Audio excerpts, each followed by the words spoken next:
going. Do we both say it like silent? Hey guys, we're shaping the silence, and we're going to give a brief overview of the hardware And software stuff that goes into making a MIDI controller. On the hardware end of things, I'm going to cover the basics of microcontrollers, multiplexers, the inputs, the outputs. And on the software end, I will be turning the inputs into MIDI notes. So kick back and enjoy the video. Alright, so the most important part about any MIDI controller is choosing a good microcontroller.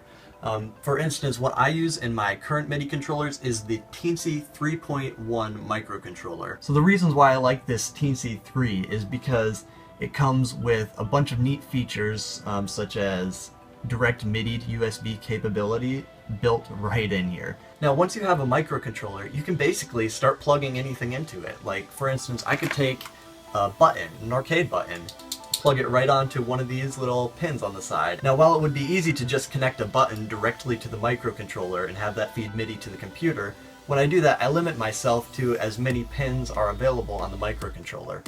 So in order to overcome that obstacle, I actually have to use chips called multiplexers. An example of a multiplexer would be a chip like this. This chip gives me the capability to read 16 inputs off of just one pin on my microcontroller.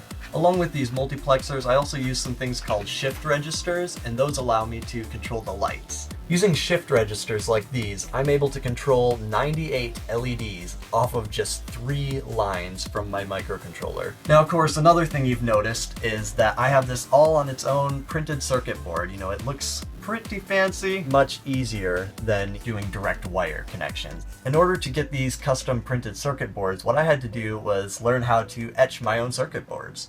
I actually start out with a base copper plate. I print my pattern onto here using a special transfer method, and once the pattern is printed on here, I dunk it in some sort of etchant solution. However, be careful with this stuff because you can't be pouring this down the drain. It will cause all sorts of problems. You could probably get in big trouble for it too.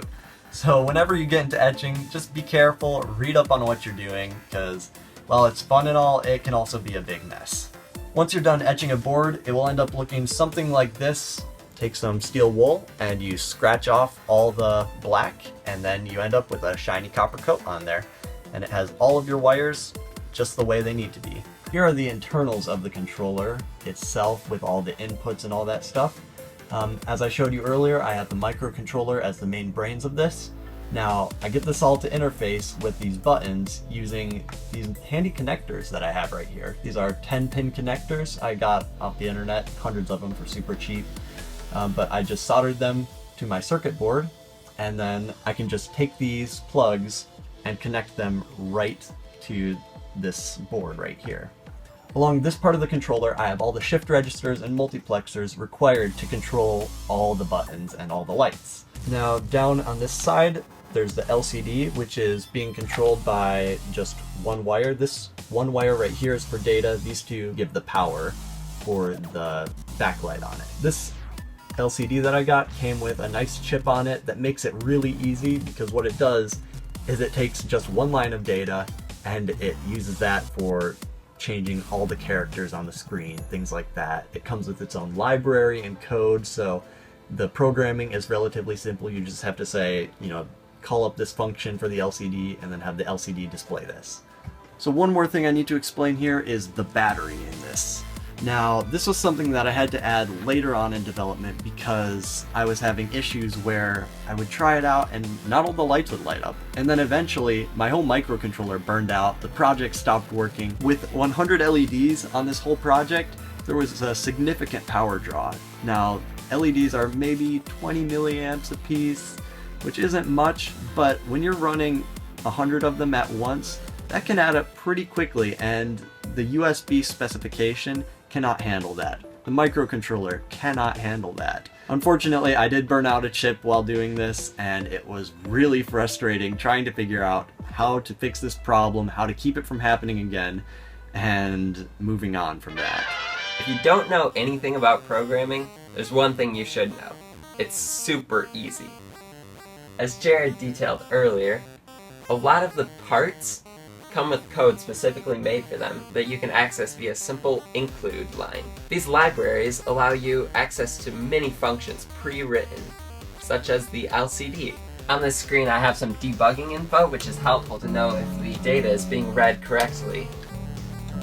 Debugging is very important because it lets us know if we have any problems in our code or if there's some problems with our connections in the hardware. For programming, I use the Arduino development environment. It allows me to program in simple C++ as well as use several functions that can easily control the pins and access the data. Now, one of the things that Jared didn't mention earlier is the touchscreen on this device. So it's a basic resistive touchscreen, so you can get it super cheap and interface with it easily. As you see on this controller, I have several lights lit up. These are based on different musical scales, which I can change using the screen right here. I have used the harmonic table, and I wrote a large line of code which converts the button presses into note data, which is later sent into MIDI.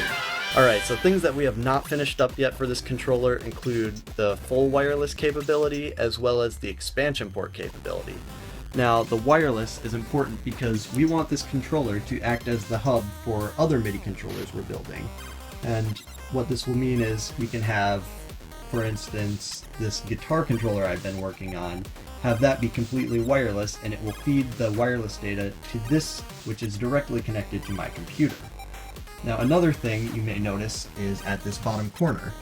This little plug here is actually a Wii Nunchuk expansion port, so it's normally used on Nintendo's Wii Remote as a connector for the little Nunchuk plug-in as well as other different controllers that they built.